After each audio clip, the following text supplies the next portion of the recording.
Muy buenas tardes, señoras, señores.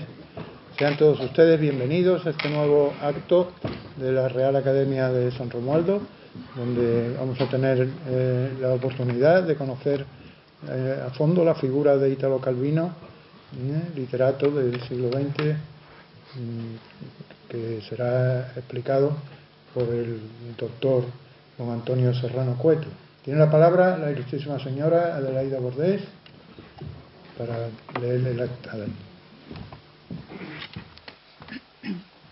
En la sesión de Junta de Gobierno celebrada por esta Academia el pasado 13 de septiembre de 2022, recogida en el acta número 380, se acordó incluir en el programa de actos del presente curso 2023-2024 la conferencia titulada El universo literario de Italo Calvino en el aniversario de su nacimiento, a cargo del ilustrísimo señor don Antonio Serrano Cueto, catedrático de Filología Latina de la Universidad de Cádiz.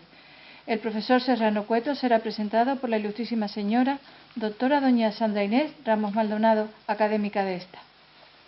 Muchas gracias, señora secretaria general. Tiene la palabra la ilustrísima señora doña Sandra Inés Ramos Maldonado para presentar al conferenciante.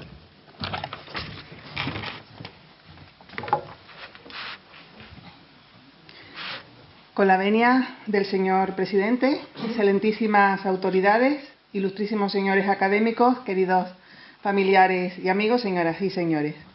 En primer lugar, quiero agradecer a la Real Academia de San Romualdo la cortesía que ha tenido al invitarme para presentar la conferencia que a continuación impartirá un querido amigo y colega del departamento en el que trabajamos en la Facultad de Filosofía y Letras de la Universidad de Cádiz, el señor don Antonio Serrano Cueto.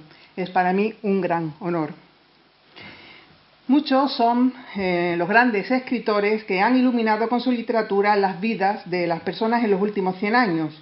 Un siglo vertiginoso, cubierto con las luces y las sombras de sucesos extraordinarios y terribles, 2 guerras mundiales, innumerables conflictos bélicos, una guerra fría, la conquista del espacio, pandemias devastadoras, la tercera revolución industrial, el avance del feminismo.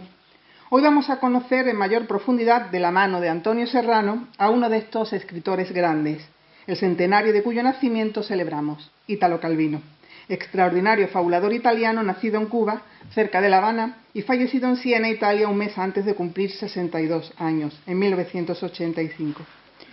Militante en el movimiento vanguardista y grupo de experimentación literaria ULIPO, Ouvrier de Littérature Potentielle, taller de la literatura potencial, Calvino descubrió las 1001 posibilidades lúdicas y combinatorias del lenguaje.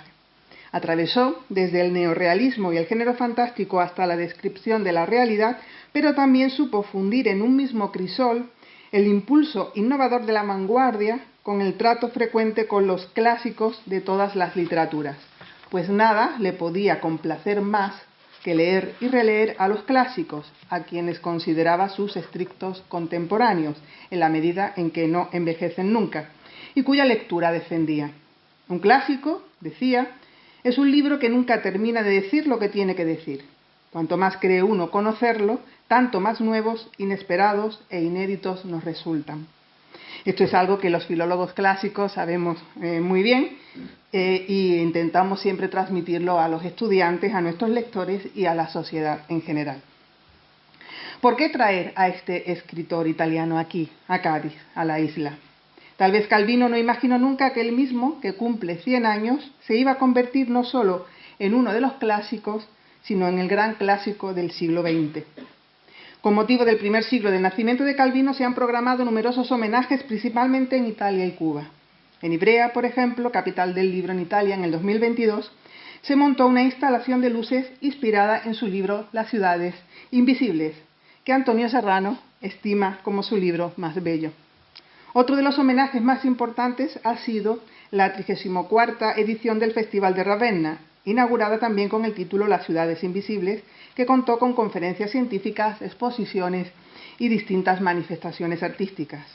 El gobierno italiano, a través de sus oficinas culturales, ha contado con una fuerte presencia de Calvino en numerosos actos del 2023.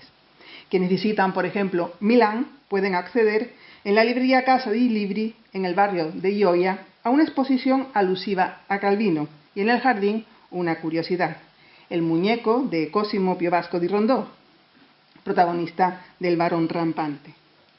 España, como no podía ser de otra manera, también ha acogido el centenario del nacimiento de este celebrado escritor. Ciruela, la principal editorial española, que ha abordado la encomiable labor de difundir toda la obra de Calvino en castellano, más de 30 libros, con ocasión del centenario ha rediseñado toda la colección dedicada a él con nuevas cubiertas para acercar a las nuevas generaciones al más importante de los autores italianos del siglo XX. Y su primer título ha sido una obra inédita: He nacido en América, una recopilación de entrevistas al autor entre 1951 y 1985. La ciudad de Sevilla acogió hace muy poco, entre el 15 y el 31 de octubre, el mes pasado, el primer homenaje que se realiza en España al escritor italiano. Con motivo del centenario de su nacimiento, bajo el nombre genérico de Universo Italo Calvino, un evento multidisciplinar que pretendía acoger una serie de actividades que iban más allá de la estricta dimensión literaria, para tratar también los vínculos del escritor con otras disciplinas artísticas: música, artes escénicas, cine y artes plásticas. Todo ello estructurado en torno a la literatura, implícita en su producción. La semana pasada, las biografías de Pasolini y Calvino abrieron en el puerto de Santa María los encuentros literarios de cultura, con las intervenciones de renombrados expertos como Antonio Serrano Cueto, que llega ahora a San Fernando a través de la Real Academia de San Romualdo para sumarse a estos homenajes y actos culturales por ser el mayor conocedor de la obra de Italo Calvino en España. Conozco a Antonio prácticamente desde el principio que llegamos al Departamento de Filología Clásica y al grupo de investigación Eli Antonio de Nebrija de la Universidad de Cádiz hace ya más de 30 años. Un largo tiempo en el que hemos compartido multitud de horas de trabajo académico, de reuniones, de conversaciones en la barra de la cafetería, de viajes en coche o tren a congresos múltiples, en celebraciones académicas diversas. Por esta razón, cualquier cosa que yo pueda decir de él no va a estar nunca a la altura que merece. Y por ello, de entrada, pido disculpas si me quedo corta en mi presentación, pero es de rigor hacerlo. Y aunque Antonio es de sobras conocido para muchos de los aquí presentes, voy a ofrecer algunas pinceladas de su extensísimo currículum académico para aquellos asistentes a este acto que quizá no conozcan del todo su andadura académica y literaria. Antonio Serrano Cueto es, como se ha dicho, catedrático de Filología Latina de la Universidad de Cádiz, pero también es poeta y narrador, dos facetas suyas que, aunque desarrolle en muchas ocasiones de forma separada, en otras muchas se conjugan y fusionan para dar lugar a joyas de la investigación filológica. Como catedrático de Filología Latina de la Universidad de Cádiz, ha sido investigador invitado en las universidades de Lovaina, Bolonia, la Sorbona y la Sapienza en Roma. Su investigación universitaria está centrada en la literatura latina europea de los siglos XV y XVI, sobre la que ha publicado numerosos trabajos, sobre la fábula latina, sobre la paremiología, la obra de Erasmo de Rotterdam, especialmente los Adagia, de Polidoro Virgilio, y sobre el epitalamio neolatino. Recientemente ha publicado también una preciosa obra, un precioso libro sobre la poesía nupcial y matrimonio en Europa en los siglos XV y XVI. Como poeta y narrador, es autor, entre otros libros, del poemario A un trémulo del ramaje, el libro de microrrelatos París en corto, y la antología Después de Troya, o los microrrelatos hispánicos de tradición clásica menos cuarto. Ha participado en numerosas revistas literarias, obras colectivas y antologías de poesía y relatos. Y entre los años 2008 y 2011 ha colaborado con artículos de opinión en el periódico La Voz de Cádiz y también recientemente en el Diario de Cádiz. He dejado para el final una de sus últimas distinciones: el premio de biografías Antonio Domínguez Ortiz, otorgado en 2020 a su trabajo, publicado el mismo año, Italo Calvino, el escritor que quiso ser invisible, editado por la Fundación José Manuel Lara. La primera biografía española sobre la figura y la obra del escritor italiano. En estos 3 últimos años, el libro de Antonio Serrano ha disfrutado de una exitosa y feliz andadura editorial y ha sido recibido con enorme aplauso por la crítica, el mundo literario y sobre todo por el país que acogió a Calvino, pues ha sido traducido su libro recientemente, en abril creo de 2023, a la lengua de Calvino. por la prestigiosa editorial italiana Mondadori, de la mano de Giuliana Carraro y Eleonora Mogavero, con el título de Italo Calvino, lo scrittore che voleva essere invisibile. En una de las reseñas, y termino, a la versión italiana, realizada por Alessandra Chiapori, se dice, se le traduzco del italiano: esta biografía del escritor invisible termina con una bella imagen, el asteroide 22.370 Italo Calvino, descubierto el 15 de octubre de 1993 por el Observatorio Bassano Bresciano. El hecho de que haya un pequeño planeta dedicado al escritor que hizo del punto de vista cosmicómico un rasgo distintivo me parece un hermoso homenaje. Página tras página, en el viaje a través de este poderoso volumen de Serrano Cueto, me sentí un poco dentro de una especie de galaxia de Calvino. Sin más, doy la palabra a un escritor, Antonio Serrano, para que nos ilustre sobre otro escritor y para que, con el uso de las palabras hermoso, atinado y justo que le caracteriza, nos haga sentir en los próximos minutos como dentro de una especie de galaxia, dentro del universo literario de Italo Calvino en el centenario de su nacimiento. Muchas gracias. Tiene la palabra.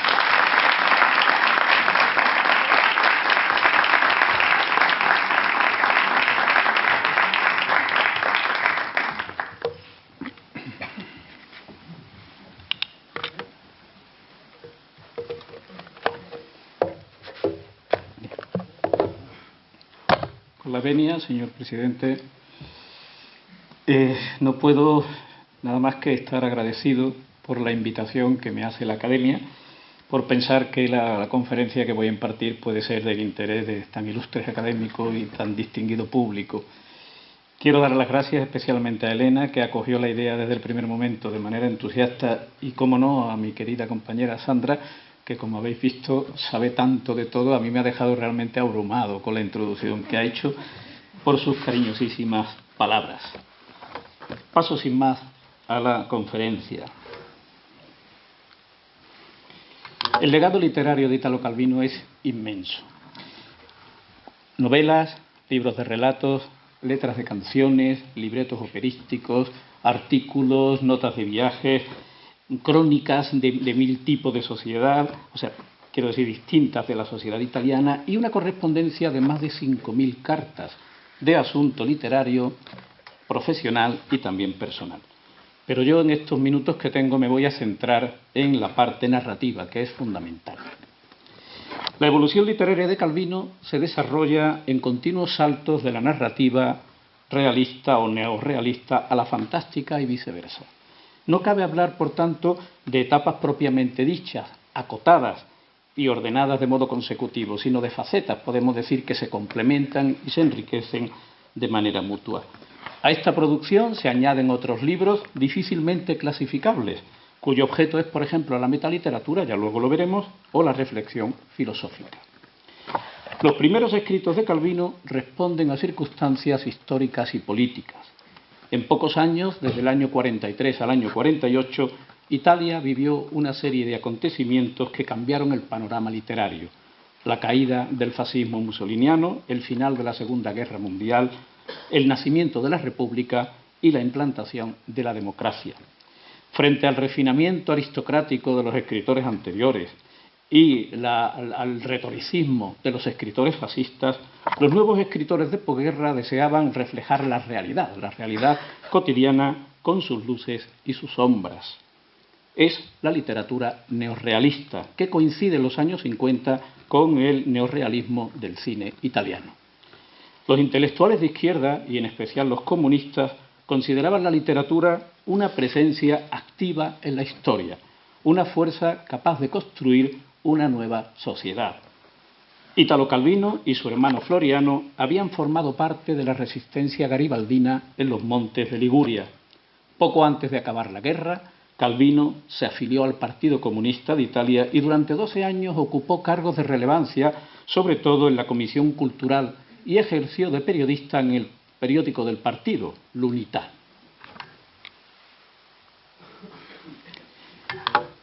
Su primera novela, El sendero de los nidos de araña, se inspira en su experiencia partisana. Ambientada en la Riviera de Poniente y San Remo, cuenta las correrías de un niño llamado Pin, hermano de una prostituta, en una historia que gira en torno a una pistola que el niño le roba a un cliente, a un alemán, un oficial alemán, cliente de su hermano. Los lectores y los críticos consideraron esta novela desde el principio como una novela partisana, de la experiencia partisana. A Calvino esto no le terminaba de gustar, porque él decía que su intención había sido escribir un relato picaresco sobre las aventuras de un niño, a la manera del Jim Hawkins de la historia del tesoro de Stevenson. Gracias al respaldo entusiasta de Cesare Pavese, el libro salió publicado en el año 47 en la editorial Einaudi.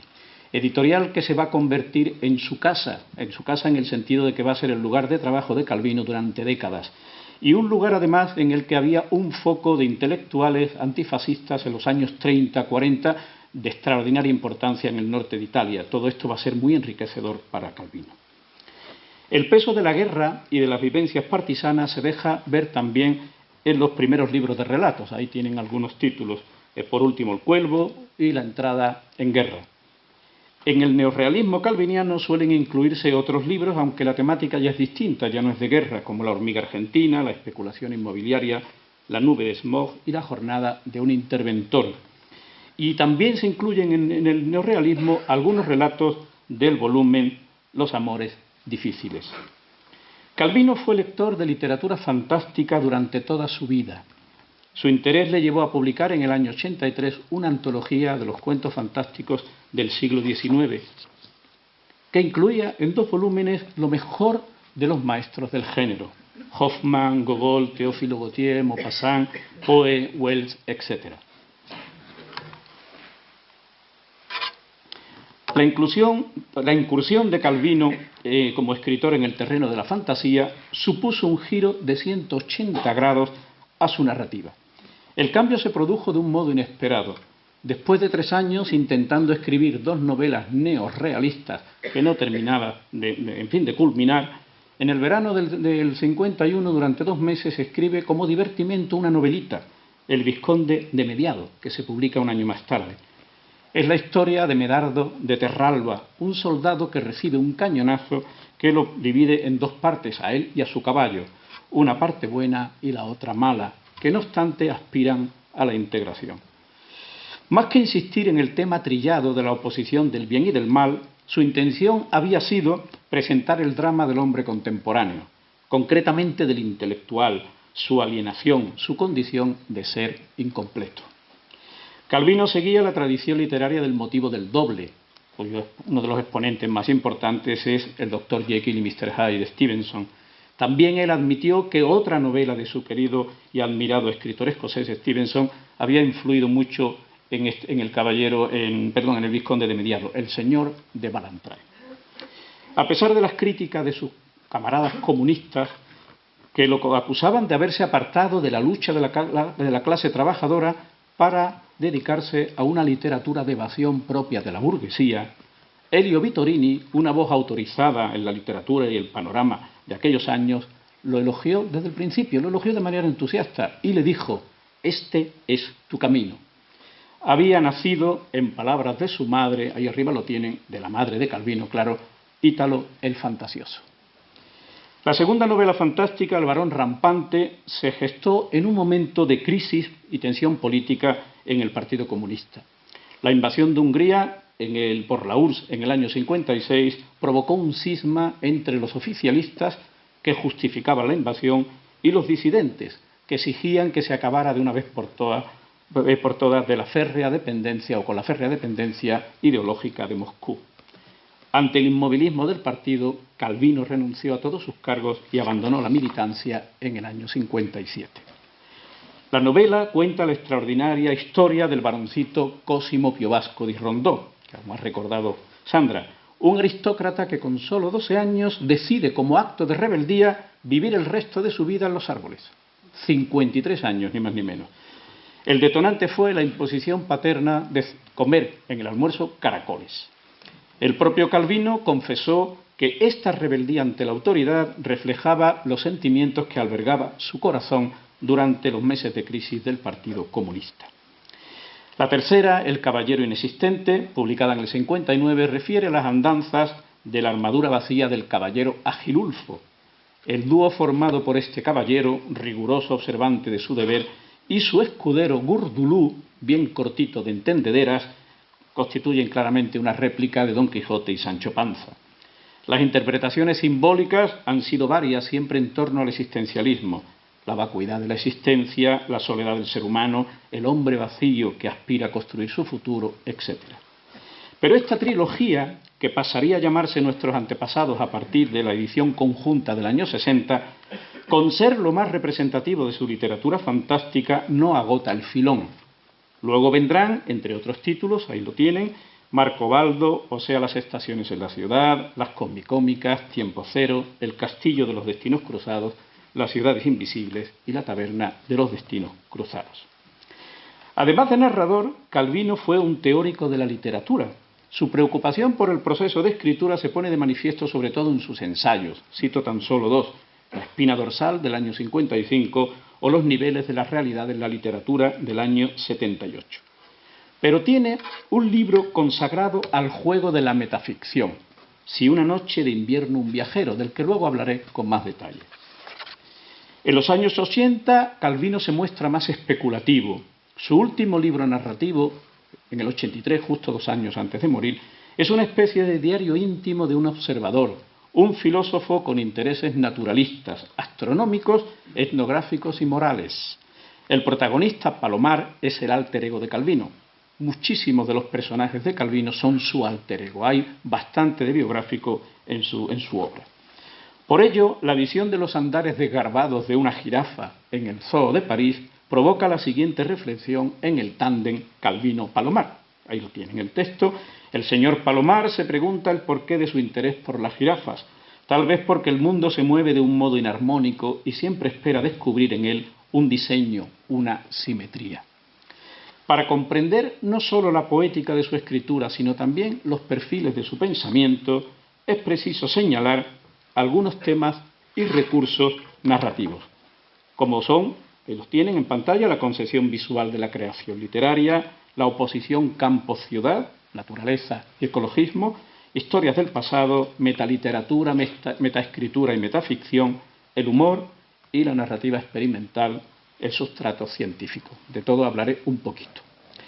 Se ha dicho que la vista era el órgano narrativo de Calvino. El propio autor se pronunció a menudo en este sentido. Decía que lo visible ocupaba un lugar extraordinario en el proceso imaginativo. En su cabeza se formaban primero las imágenes y luego él intentaba darle a esas imágenes forma narrativa o especulativa. Para él, la escritura y la lectura operaban con dos procesos inversos. Mientras que en la lectura el recorrido va de la imagen a la palabra, lo estoy diciendo al revés. Mientras que en la escritura para él el recorrido va de la imagen evidentemente a la palabra, en el caso de la lectura es al contrario, va de la palabra a la imagen. Ahora sí, parecía un galimatías esto. El gusto inicial por los cómics, el cine y el teatro, y un acercamiento paulatino a lo largo de su vida a la pintura, son expresiones de este ejercicio y de este interés visual constante. Las Metamorfosis de Ovidio, cuyas imágenes dotadas de extraordinaria plasticidad han nutrido la historia del arte occidental, eran uno de los libros de cabecera de Calvino. Así se entienden muchas cosas. La mirada literaria de Calvino parece tener su origen en una escena cotidiana que evoca en varias ocasiones. En uno de sus primeros relatos, del año 46, titulado Amor lejos de casa, recuerda su costumbre de contemplar la realidad circundante desde la terraza de su casa en San Remo. Su casa se llamaba Villa Meridiana. Dice el texto: cuando era pequeño yo vivía en una gran villa campestre entre balaustradas altas, como un vuelo sobre el mar, y me pasaba los días detrás de aquellas balaustradas, niño solitario, y para mí cada cosa era un extraño símbolo, los intervalos entre los dátiles colgando en penachos de los troncos, los brazos deformes de los quereus, extraños signos en la grava de los senderos. Insistirá en ello en el año 71 y todavía en el 83 incluía en Palomar un texto titulado Desde la terraza, donde el personaje elevaba su vista de pájaro desde una terraza ajardinada, la misma que la familia Calvino tenía en su casa de Roma. Esa que tienen ahí es la de la casa de la infancia, la de Villa Meridiana. Fíjense en la balaustrada, esa es su madre, Eva Mameli, y cómo se pierde la mirada hacia el mar, porque lo que no se ve que está al fondo es el mar y el puerto de San Remo. Por otra parte, resulta llamativo que en casi todas las fotografías que se han conservado de la estancia de Calvino en Nueva York, en el año 59, en casi todas el escritor aparece contemplando la ciudad, o bien desde una azotea, o bien desde una ventana, e incluso en algunas en Roma. Pero su mirada no es solo descendente. En el varón rampante convergen las dos, la descendente, que practica Cosimo desde los árboles, y la ascendente con la que su hermano y los demás terrícolas observan y examinan la vida del varoncito entre las ramas. Lo mismo sucede en las ciudades invisibles, pues Marco Polo nos habla o nos describe ciudades ubicadas en el cielo, pero también otras ubicadas en el subsuelo. Y también encontramos esta doble mirada hacia arriba y hacia abajo en Palomar y en las Cosmicómicas. Lo visual es leitmotiv en relatos como El fotógrafo o La aventura de un miope. Y a personajes como Marcobaldo y Palomar a menudo los sorprendemos contemplando algo, una flor, una seta, una tortuga, la luna, etc. En varios relatos y novelas de Calvino podemos ver incursiones en un erotismo moderado, sutil, inocente incluso. Una buena muestra es el relato La aventura de un soldado, donde el protagonista se esfuerza por sentir el levísimo contacto de una bella mujer, una viuda, en el compartimento de un tren. Sobre esto se hizo un corto magnífico, que todo se puede ver en Internet. Otras veces el erotismo consiste en un ejercicio de voyerismo. Así, por ejemplo, en el relato La aventura de una bañista, que comienza con la pérdida del bañador de la joven mientras se bañaba. O el episodio de Palomar en la playa, donde descubre a una joven en topless y pasa varias veces a su lado discretamente, resuelto a no renunciar a la contemplación, porque sería como admitir prejuicios conservadores ante un cuerpo desnudo. Veamos el fragmento. Al proceder así, manifiesto una negativa a ver, es decir, termino también por reforzar la convención que considera ilícita la vista de los senos, o sea, instituye una especie de corpiño mental suspendido entre mis ojos y ese seno que, por el vislumbre que de él me ha llegado desde los límites de mi campo visual, me parece fresco y agradable de ver. Después de la Segunda Guerra Mundial, Italia comenzó a recuperarse de manera admirable. A finales de los años 60 había dejado de ser un país atrasado, agrícola, para alzarse como una potencia industrial. Es lo que se conoce con el nombre de il miracolo económico italiano. Pero este desarrollismo trajo consigo el aislamiento de las zonas rurales y convirtió a las ciudades en centro neurálgico de la actividad económica.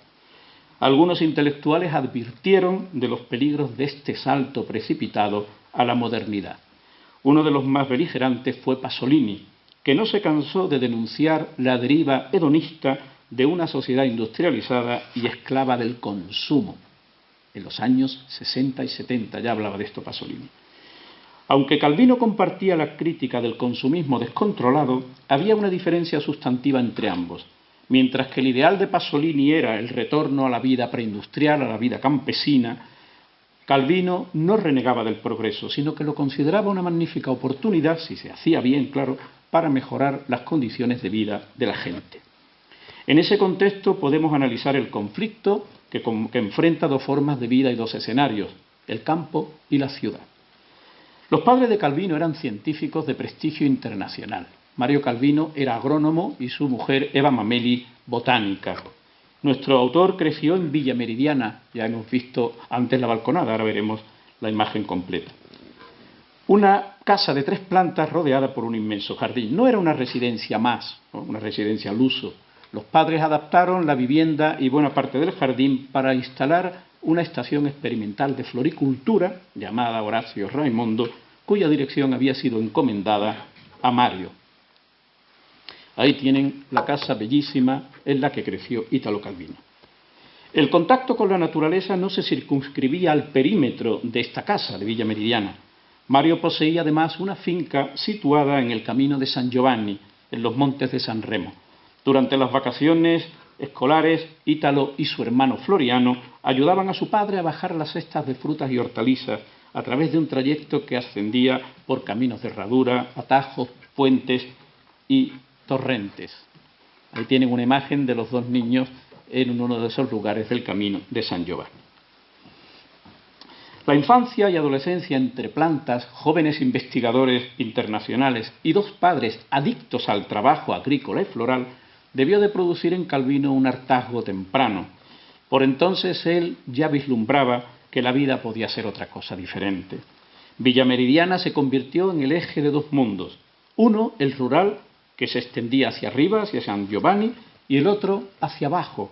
El otro miraba hacia la ciudad y el puerto. Así lo recordaba en el año 62, cuando aún no había cumplido 30 años y ya no vivía en San Remo. Una explicación general del mundo y de la historia debe tener en cuenta, ante todo, cómo estaba situada nuestra casa en la región llamada en un tiempo Punta de Francia, a media ladera, al pie de la colina de San Pietro. Para mí el mundo, el mapa del planeta, iba desde nuestra casa hacia abajo. El resto era espacio en blanco, sin significados.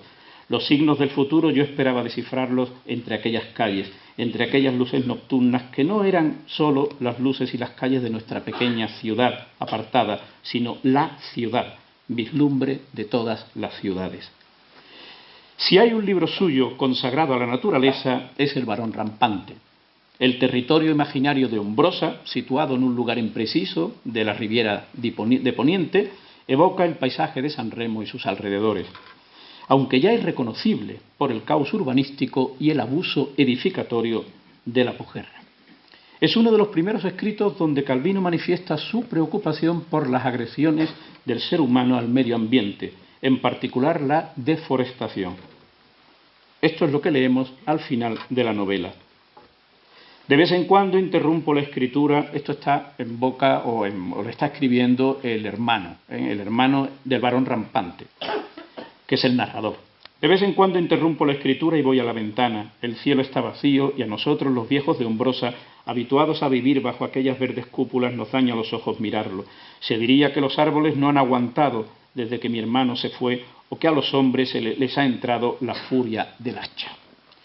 No es el único testimonio de su ecologismo. Antes he citado dos relatos largos neorrealistas de la década de los 50, La hormiga argentina y La nube de smog. El primero llevaba a la ficción la grave plaga de hormigas argentinas que sufrió la región Ligure en su infancia. En La nube de smog, el asunto nuclear es la contaminación provocada por la industrialización de las ciudades. Aquí habría que situar también Marcobaldo. Se trata de una colección de cuentecillos cómico-melancólicos, así los define el autor. El protagonista es un muchacho, un joven, que busca en la ciudad industrializada y moderna, las huellas de una naturaleza que ha perdido. Precisamente Calvino solía decir que a través de la literatura buscaba regresar a la naturaleza de su infancia que había perdido. Hemos visto que la obra neorrealista de Calvino está fuertemente apegada al tiempo contemporáneo. En cambio, en la fantástica se produce un gran salto al pasado.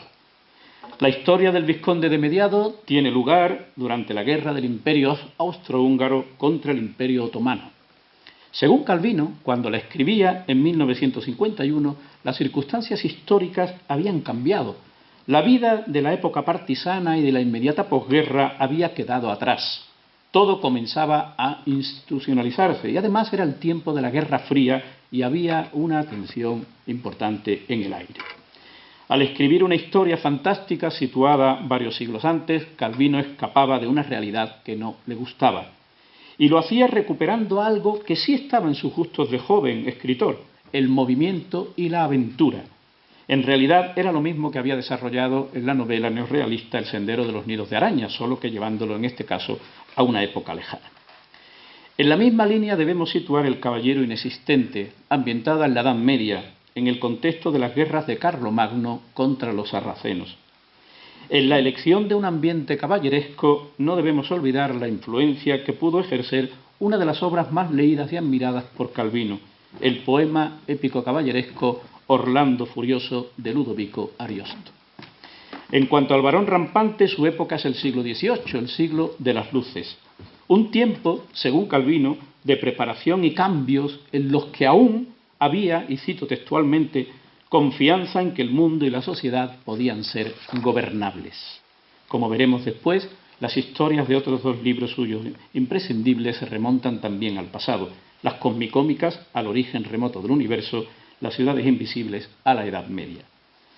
Calvino se pregunta con frecuencia cuál es el papel de la literatura en un siglo convulso y en crisis constante. Aspira al menos a que la literatura le permita corregir y ordenar el caos del universo que se refleja en la vida del ser humano. Detrás del ejercicio de la escritura late la ausencia de algo que querría conocer y poseer, pero que se le escapa. Eso es lo que le animaba a escribir, la conciencia dolorosa de su incompetencia para atrapar lo esquivo. Sus reflexiones sobre la literatura y la escritura son recurrentes en su obra ensayística, pero también afloran ambos actos, la lectura y la escritura, en las obras de ficción. El esfuerzo de la escritura recorre de fondo la novela El caballero inexistente, ya que la historia está siendo escrita por Sor Teodora, una monja escribana recluida en un convento.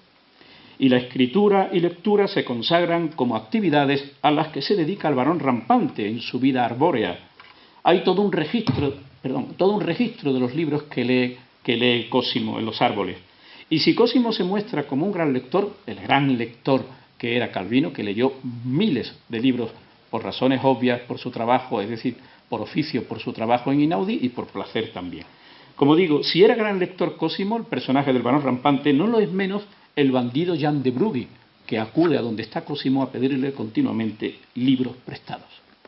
Pero el libro dedicado plenamente a la lectura es la hipernovela, así la llamó Calvino, Si una noche de invierno un viajero, toda una experimentación en la metaficción.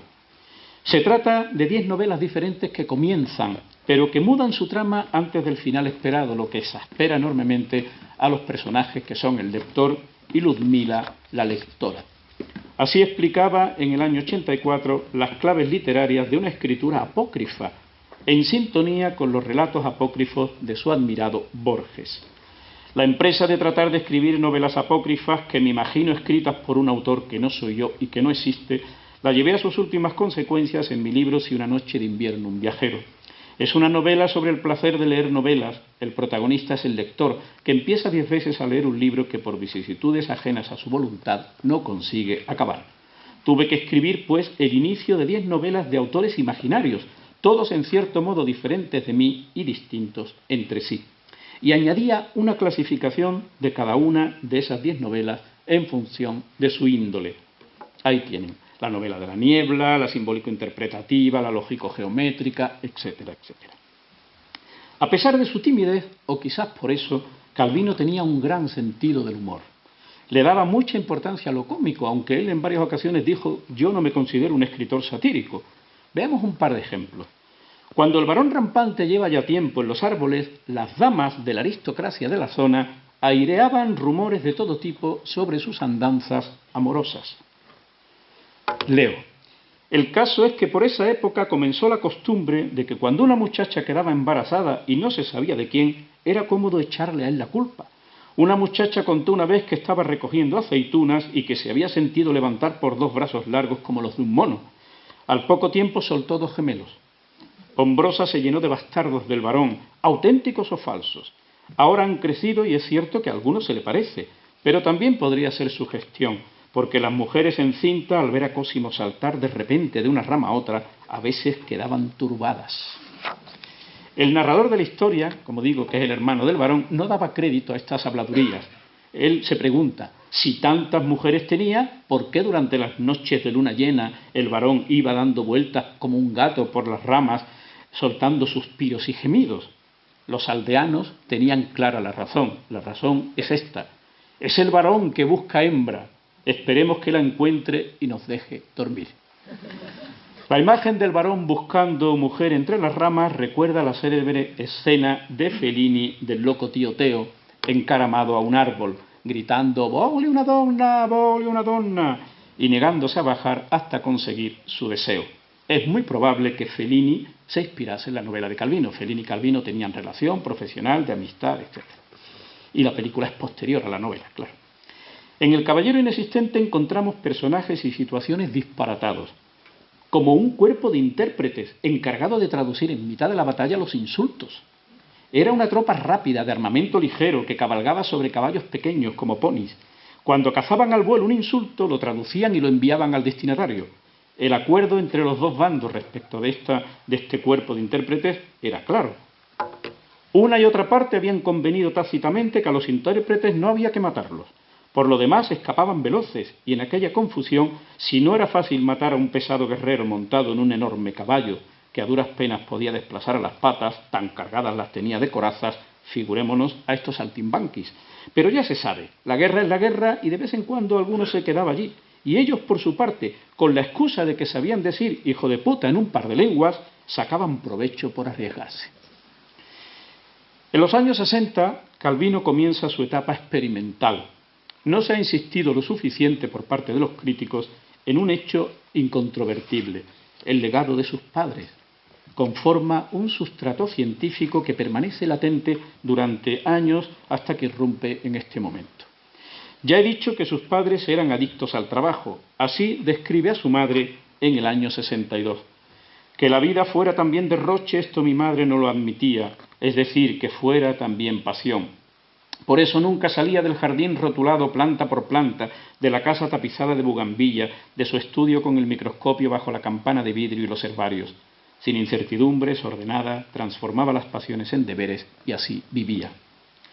Calvino, la pécora negra, la oveja negra en una familia de científicos, su hermano también se hizo científico, se hizo geólogo también de fama internacional, se sentía ajeno a este mundo. Su visión de la vida respondía a impulsos y emociones que no podían medirse con taxonomías científicas. Sin embargo, llegará un momento en que se interesará por la ciencia, no como disciplina en sí misma, sino como fuente de conocimiento maleable en el taller de la escritura. Y se entusiasma con las formas geométricas, las simetrías, las series, la combinatoria y la aritmética. El ambiente de los años 60 y 70 no podía ser más propicio. Calvino entra en contacto con los estudios de semiótica literaria y frecuenta el grupo experimental francés, como ha señalado Sandra, Oulipo.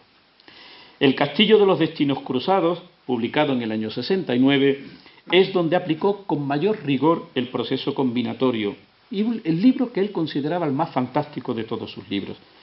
Durante una conferencia del semiólogo Paolo Fabri en Urbino, Calvino descubrió las posibilidades de narración secuencial que encierran las cartas del tarot. En el escenario de un castillo medieval se encuentran personajes que no se conocen. Cada uno de ellos interviene lanzando las cartas y a partir de la composición de estas cartas, de cómo van cayendo en la mesa, van narrando o interpretando su propia historia.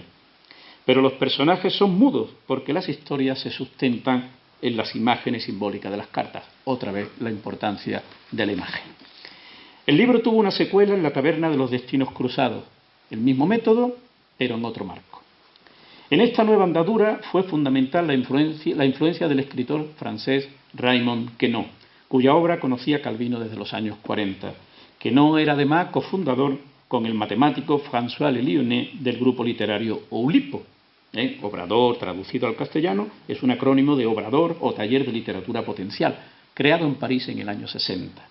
Era una especie de taller semiclandestino y de carácter burlón, lo cual le encantaba a Calvino, claro, con el humor que tenía, cuyo propósito era indagar en las infinitas posibilidades y potencialidades del lenguaje y de la literatura como objetos matematizables. Por eso había literatos y matemáticos en este grupo.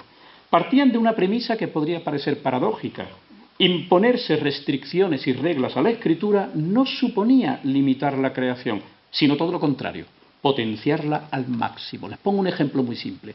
Georges Perec, uno de los miembros de este grupo, escribió una novela de 300 páginas quitando la vocal más frecuente en el vocabulario francés, en la lengua francesa, la E, y fue capaz de escribir una novela de 300 páginas, El secuestro. Propuesto por Queneau, Calvino ingresó en Oulipo en febrero del año 73. Como garantía de su idoneidad tenía que presentar un proyecto y él presentó el relato Los misterios de la casa abominable, un juego narrativo en el que se combinaban 4 personajes perversos y 12 acciones criminales, y los lectores debían descubrir quién cometió qué crimen. En el año 72, Calvino publicó el que él mismo consideró el más logrado y perfecto de todos sus libros, Las ciudades invisibles. El libro combina el relato fantástico, la preocupación por el medio ambiente, la narrativa combinatoria y los esquemas geométricos y aritméticos. Lo vamos a ver en un momento.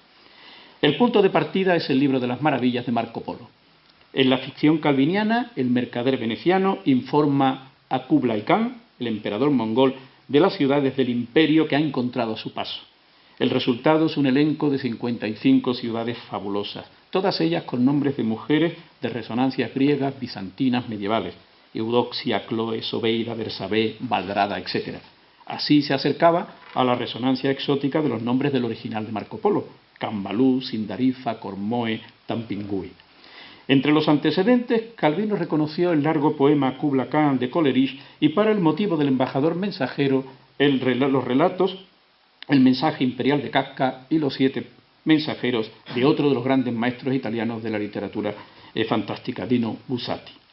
Sin duda algo de responsabilidad tuvo también el escultor Fausto Melotti, cuyo trabajo Calvino había contemplado en una exposición justo en el 71, un año antes de escribir Las ciudades invisibles.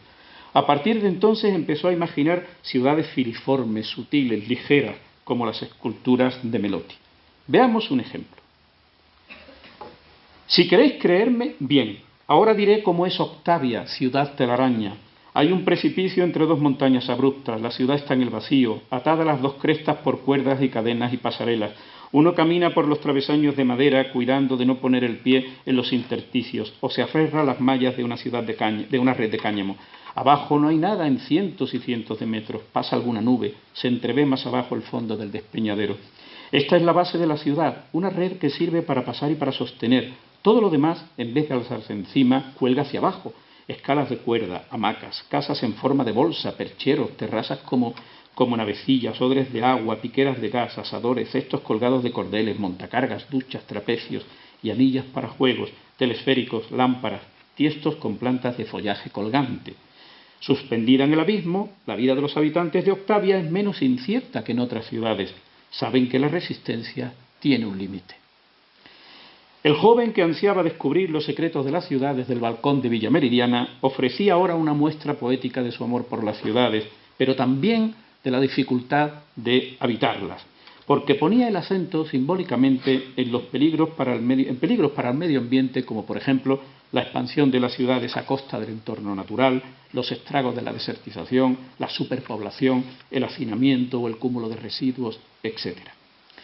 El libro esconde un diseño general intencionado, que escapa habitualmente a los lectores y que está en consonancia con las restricciones que se imponían los miembros de Oulipo. Consta de 9 capítulos, señalados del 1 al 9 en romano, y cada capítulo contiene un marco narrativo consistente en un diálogo de apertura y otro de cierre entre Marco Polo y Kublai Khan. Entre ese preámbulo y ese epílogo se distribuyen las ciudades. Está el catálogo de las ciudades. La distribución de las 55 ciudades responde además a la combinación de otros dos parámetros, tipos y números. Es decir, todas las ciudades del libro están clasificadas según sus características en 11 tipos. Ahí los tienen. Las ciudades y la memoria, las ciudades sutiles, las ciudades y el nombre, etc. Cada uno de estos tipos tiene 5 ciudades nada más. Y esas ciudades desde la primera edición llevan una numeración, como pueden ver ahí, del 1 al 5. Calvino no quiso que cada tipo formase un compartimento estanco, limitado a un capítulo, sino que se solapasen a lo largo del libro. Para ello tuvo que ingeniárselas haciendo una distribución de este tipo. Si se fijan, en el capítulo 1 y en el 9 tenemos 10 ciudades en lugar de 5. En cambio, en el centro, del 2 al 8, tenemos 5 ciudades. Es, por tanto, una estructura simétrica. El capítulo 5 sería el eje de la simetría. Y con esa flecha les indico lo que decía hace un momento, cómo se van solapando los tipos en distintos capítulos. Isaura es de las ciudades sutiles 1. Pasa luego a las ciudades sutiles 2 al capítulo siguiente, ciudades sutiles 3 al siguiente, y así con todas las ciudades. Pero la cosa no acaba aquí. Si ahora lo vemos todo añadiendo el parámetro de los 11 tipos, nos encontramos con esto. Nos encontramos con un rombo, donde pueden ver arriba los tipos, a la derecha los capítulos, en negrita el eje de la simetría. Y ahora se explica por qué el capítulo 1 y el capítulo 9 tienen que tener 10 ciudades, para que salgan las dos puntas del rombo. Cuando se preguntaba a Calvino por qué son invisibles, respondía que para ver una ciudad no es suficiente tener los ojos abiertos. Hay que eliminar los obstáculos que impiden verla. las imágenes y las ideas preconcebidas. De los años 60 es uno de sus libros más interesantes y divertidos, Las Cosmicómicas. Por entonces Calvino se sentía especialmente atraído por la astronomía y los fenómenos celestes. Estamos en una etapa clave de la carrera espacial, coronada, como saben, en el 69 por la llegada de Neil Armstrong a la Luna. Durante esos años Calvino se hincha de leer libros de astronomía, de cosmogonía, etnográficos sobre mitos primitivos, etc. No son historias de ciencia ficción, al modo de Julio Verne o de Wells, porque la ciencia ficción se tiende a acercar a algo que está lejano en el futuro, pero lo que hace Calvino es situar sus historias en un pasado remotísimo, en el origen cosmológico, astronómico, geológico y biológico de la Tierra y del cosmos. 2 años más tarde publicaría Tiempo Cero, que es una continuación de las Cosmicómicas. El personaje más importante de las Cosmicómicas es el narrador, que tiene un nombre, como casi todos los personajes del libro, impronunciable. QFWFQ, un palíndromo impronunciable, y como pueden ver en negrita, muchos de ellos también. Pero lo que queda claro es que la morfología de este personaje, con ser indefinida, queda claro que es proteiforme, cambiante, como si hubiese salido de las metamorfosis de Ovidio. En algunos casos lo vemos convertido en dinosaurio, en mamut, en molusco, en pez o incluso en agujero negro. Así lo describe Calvino en el año 85. No sabemos quién es el protagonista de nombre impronunciable porque existía antes de que los seres humanos aparecieran. QWFWQ existía ya en la época del Big Bang y asume forma animal durante la historia de la evolución. Es poco más que una voz o 2 ojos, una especie de antropomorfización de una criatura biológica. Uno de los mejores relatos de este libro, que les aconsejo que lean en la traducción, por ejemplo, de Siruela, porque es divertidísimo, Las Cosmicómicas, digo que uno de los mejores relatos se titula Todo en un punto y se remonta al momento previo al Big Bang. Es una magnífica muestra del humor de Calvino. En un punto único se concentran varias familias y todo el material que luego va a conformar el universo, en un punto minúsculo. Están todos tan apretados, dice Calvino, que no es posible separarse para contar cuántos son. Y si una cama ocupa el punto, lo ocupa completo. Por tanto, nadie puede decir me voy a la cama, porque eso implicaría salir del punto. Hay que decir estoy en la cama. La genialidad se pone de manifiesto al final cuando una señora voluptuosa de nombre PHI entre paréntesis NK les dice, si tuviera espacio os haría unos tallarines. Entonces todos imaginan el espacio y los elementos que requeriría todo el proceso. El sol en el centro del sistema solar para madurar el trigo, el agua descendiendo de las montañas para regar los campos, los terneros con cuya carne se haría la salsa, los cacharros de cocina y la cocinera salpicada de harina y aceite. A la simple llamada tallarines, chicos, se obra el milagro cósmico. El punto se expande haciendo posible el universo. Y la señora en cuestión se pierde entre las galaxias. Muy brevemente, si recuerdan, hay una película de Ettore Cola que es Macarroni, protagonizada del año 85, creo, protagonizada por Jack Lemmon y Marcello Mastroianni. Marcello Mastroianni, Antonio, en la película fallece y entonces en la familia recuerdan que cuando tenía 8 años había pasado algo parecido y entonces sigan adelante un ritual que consiste en colocarlo en su cama, supuestamente muerto, con una campanilla entre los dedos. Y la abuela, que se reúne toda la familia a esperar, y cuando la abuela coloca en el centro de la mesa la olla con los macarrones, al olor de los macarrones suena la campanilla. ¿Por qué digo esto? Porque los italianos saben vender muy bien, incluso en la literatura, su comida. En los últimos meses antes de fallecer, ya voy terminando, Calvino andaba enfrascado y obsesionado con 6 conferencias, lecciones americanas, que debía impartir durante el curso siguiente en la Universidad de Harvard. Desde el principio tuvo claro que quería explicar las claves de su poética como escritor y de sus gustos literarios como lector.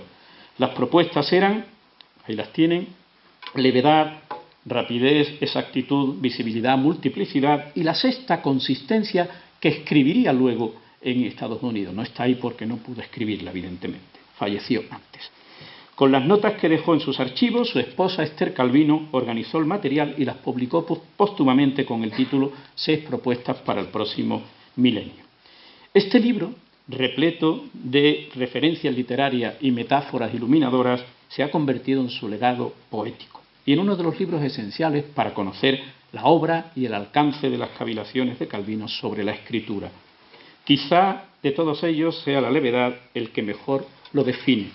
Así escribía al comienzo de esta lección. Mi labor ha consistido las más de las veces en sustraer peso. He tratado de quitar peso a las figuras humanas, a los cuerpos celestes, a las ciudades. He tratado sobre todo de quitar peso a la estructura del relato y al lenguaje. Y concluyo. A veces el destino, tan caprichoso, hace justicia poética. Querida Sandra, al lector, como decías al principio, al lector de la levedad le estaba reservado un lugar en las estrellas.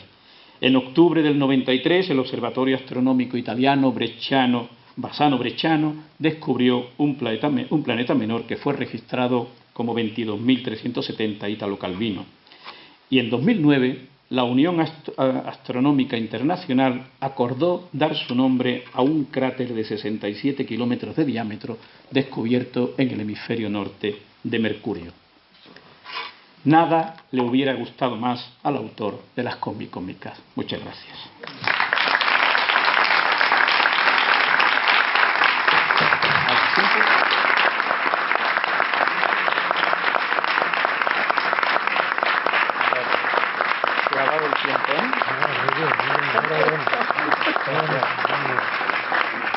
Muchísimas gracias, don Antonio Serrano, y enhorabuena por esta magnífica introducción y aproximación a la figura de Italo Calvino y a su obra, su vida y su obra. Un magnífico estudio y magnífica presentación. Invita a la lectura de su obra, no muy conocida entre nosotros. Muy bien, pues para recuerdo de este acto quiero hacer la entrega de este cartel que muy bien, muchas gracias. A la conferencia. Muchas gracias. Gracias.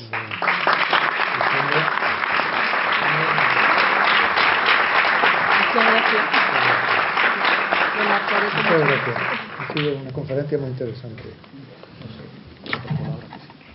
La Real Academia de San Romualdo agradece la presencia de la señora delegada de Cultura. Muchísimas gracias por su presencia. Autoridades, señoras y señores académicos, señoras y señores, muchas gracias por su atención a nuestros actos. El próximo acto de la Academia será el próximo martes 21 de noviembre.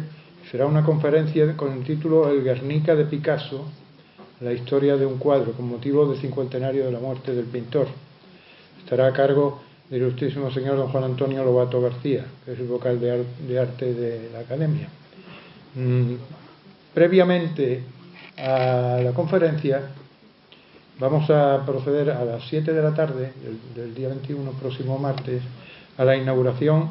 Ustedes habrán visto los carteles que editamos para cada acto, que son verdaderas obras de arte, y muchos de ustedes yo sé que los coleccionan y tal, son muy bonitos, son obras de nuestro diseñador don José Contero Redondo, y vamos atendiendo a la belleza que tienen estos carteles, pues hemos decidido hacer una pequeña muestra, de 25 carteles que hemos escogido, y la vamos a hacer en el hall de este mismo centro de congreso. De manera que el próximo martes, día 21, en lugar de a las 7:30, que la conferencia será a esa hora, pues nos reuniremos un poco antes, a las 7, e inauguraremos la exposición, que estará unos 15 o 20 días, aquí mismo, tendrán ustedes también ocasión de verla con más tranquilidad. Nada más, yo les invito a todos a que asistan a estos actos. Muchísimas gracias y se levanta la sesión. Muy bonita conferencia. Bueno, han intentado por lo menos que sea amena.